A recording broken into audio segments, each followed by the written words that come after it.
Olá, eu sou a Mariana Cabral e eu vou falar um pouquinho hoje sobre o processo de globalização. Eu vou tentar abordar de uma forma resumida como que se iniciou a globalização e eu vou falar também de alguns aspectos que eu acredito serem muito importantes. Antes de tudo, é importante a gente mencionar qual o conceito de globalização. Globalização é um processo de integração social, cultural, político e econômico. Mas para o final do vídeo, eu vou falar os aspectos, como eu disse anteriormente, da globalização no mundo atual. Mas eu quero falar primeiro agora realmente do início da globalização.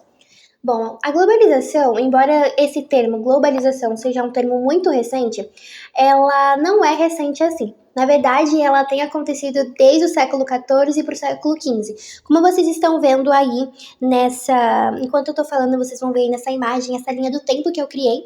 Bom, a globalização ela começou no período das grandes navegações. Basicamente, globalização é o fato de um mundo estar globalizado, ou seja, um país estar conectado no outro, de forma que esse globo esteja se comunicando, né?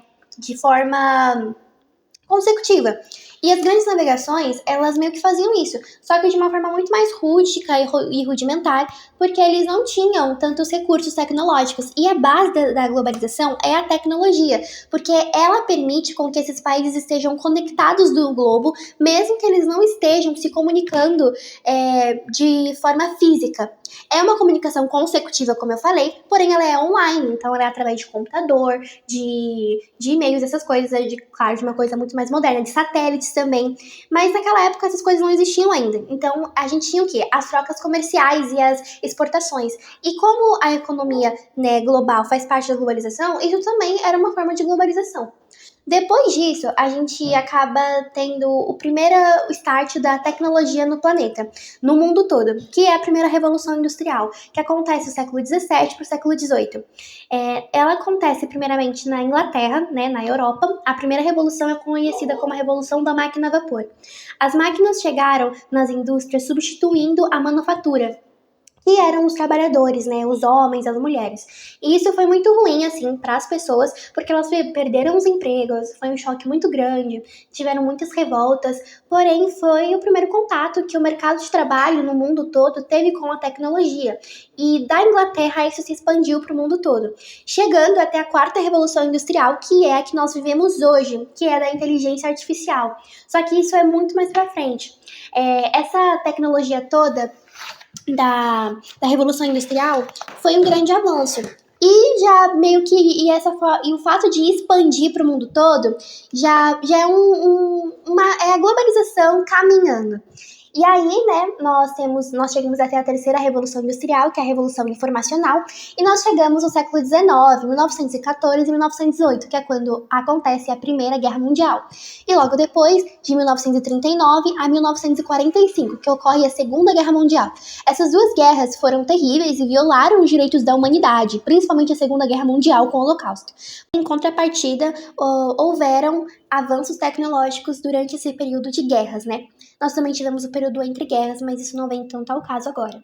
No final da Segunda Guerra Mundial, esse é o ponto importante, foi quando foi fundada a ONU, a Organização Nacional das Nações Unidas. Né? Esse organismo internacional foi o primeiro a ser criado e ele permitiu com que os países pudessem se reunir em um local só, e eles assinaram acordos e tratados, principalmente acordos e tratados relacionados aos direitos humanos, como eu disse anteriormente, que foram bastante violados nessas guerras. Mas a ONU, ela é um organismo internacional, o primeiro de muitos, e esse organismo internacional é a globalização. Países de vários locais diferentes, de culturas diferentes, poderem se reunir e fazer trocas comerciais. O objetivo principal da ONU é a paz mundial. Mas depois na ONU, na época ainda da Guerra Fria, porque depois que ocorre a ONU em 1945, mesmo acabando a Segunda Guerra Mundial, nós ainda temos a Guerra Fria. A Guerra Fria tem esse nome por não haver um combate corpo a corpo, não houve sangue, derramamento de sangue. Porém, isso foi bom, digamos assim, né? Além de não ter tido pessoas que morreram, também foi graças a essa Guerra Fria que se houveram muitos e muitos avanços para a tecnologia. Porque houveram os satélites, o primeiro homem a pisar na Lua, avanços também relacionados à computação. Por quê? Porque como não esses países, né? Porque acontece. Depois da Segunda Guerra Mundial, e que a Alemanha nazista caiu e Hitler morreu, né, no caso ele se matou, a Rússia e os Estados Unidos, que estavam juntos do mesmo lado, invadiram Berlim, que era a capital da Alemanha, né, que é a capital da Alemanha. Só que aí, esses dois países não queriam dividir esse território, cada um queria esse território para si. Até que surgiu o Muro de Berlim, que dividiu os Estados Unidos e a União Soviética na mesma capital de Berlim. Só que isso não dividiu só Berlim, isso dividiu o mundo todo. Ou você era capitalista, ou você era da União Soviética, ou seja, comunista e socialista. E aí, né, esses dois territórios, esses dois países possuíam armas nucleares. Se eles tivessem uma guerra direta, talvez o mundo acabasse, porque um ia lançar uma bomba nuclear, o outro ia lançar outra bomba nuclear e ponto, acabou o mundo. Então, para evitar isso, como que era essa guerra? Guerra Fria, justamente por isso. Era assim, o país mais evoluído tecnologicamente vencia. Então eles faziam de tudo para sair na frente. Então, se a Rússia mandava uma cachorra para a Lua, os Estados Unidos foi lá e mandou o homem para a Lua. Então era nesse nível de competição. E nesse vai e volta, nesse vai e vem, né, acabaram acontecendo as maiores evoluções tecnológicas de todos os tempos. Aí a gente já tem a tecnologia muito bem centralizada. E depois daí ela só vai crescendo cada vez mais, chegando até os dias atuais. Depois da Guerra Fria, né, que acabou, durante a Guerra Fria, teve o surgimento da OTAN, que foi um segundo organismo internacional a surgir, e ele surgiu justamente com essa intenção de força militar contra esses dois territórios que estavam em guerra, né, na Guerra Fria.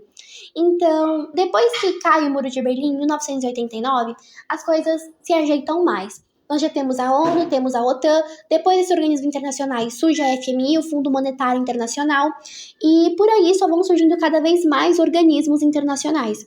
Desde então, a tecnologia só foi evoluindo e crescendo, até hoje em dia, no século XXI, onde nós conhecemos o mundo como ele é hoje, totalmente globalizado. E esse foi o início da globalização, foi como tudo começou. Bom, agora que eu já falei como foi o surgimento, eu queria só fazer alguns adendos, né?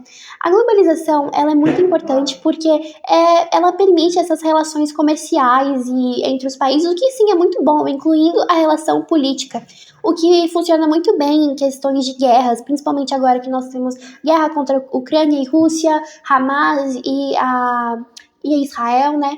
Então, sim, esses organismos eles são muito importantes. Porém, eu queria focar mais na questão cultural da globalização. Graças à globalização, culturas de outros países podem chegar até o nosso, assim como a nossa cultura pode chegar até outros países. Mas o que eu ando percebendo nos últimos tempos, e isso é uma opinião minha, não tem nada a ver com as informações do trabalho, é que, embora culturas estrangeiras possam alcançar a nossa cultura não tem alcançado as outras. Então, um exemplo é a cultura coreana, do K-pop e do dorama, que tem chegado no Brasil com muita força. Muitos adolescentes e jovens e até idosos se identificam muito com a cultura coreana e querem ir para esse país, querem conhecer, porque o dorama ele desperta isso, essa curiosidade, e o K-pop também.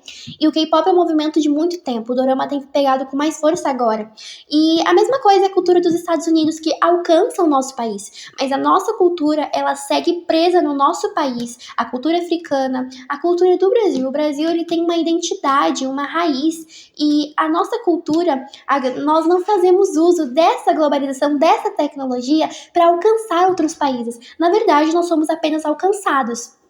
Isso é muito triste. Então eu acredito que o nosso país deveria fazer uso da globalização, das suas relações comerciais e internacionais para fazer alguma coisa importante, para expandir sua cultura, porque senão a cultura brasileira será anulada e nós vamos apenas nos tornar bodes expiatórios de culturas de outros locais. E pode acabar surgindo uma culturação, e eu acho que é importante preservar a nossa identidade como povo brasileiro.